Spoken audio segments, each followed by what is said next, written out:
Most people fly over these islands without ever looking down. Tiny pieces of land surrounded by endless blue water.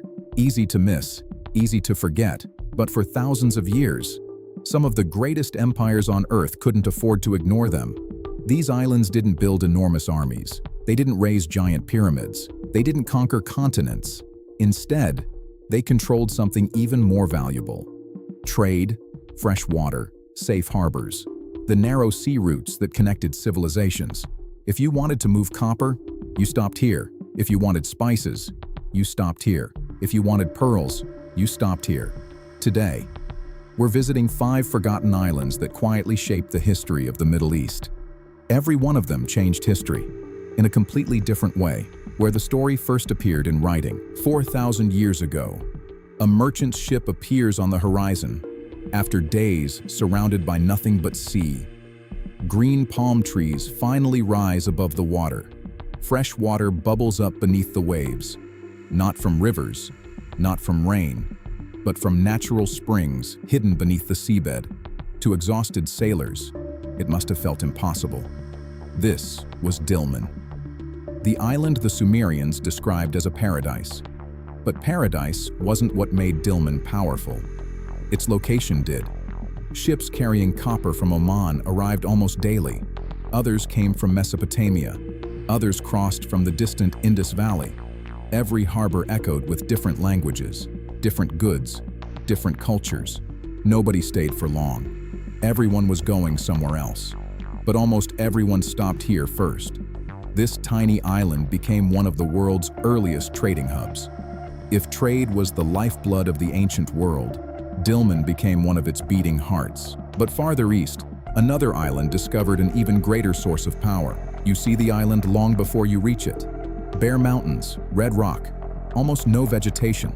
It doesn't look powerful until you notice where it sits. Every ship entering the Persian Gulf must pass this point.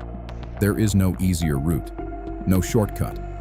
For centuries, silk, spices, silver, horses, ivory, everything floated through this narrow gateway. Then, one morning in 1507, dark sails appeared on the horizon.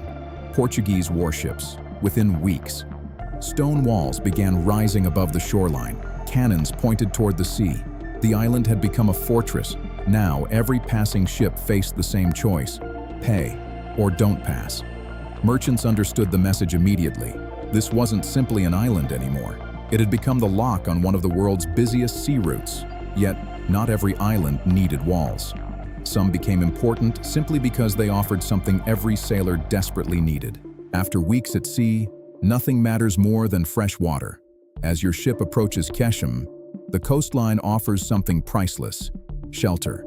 Hidden valleys protect small villages from harsh winds. Natural springs provide reliable fresh water. Nearby caves stay cool even during the hottest months. For generations, sailors returned here for the same reason: to survive the next journey. Qeshm never became famous because of kings.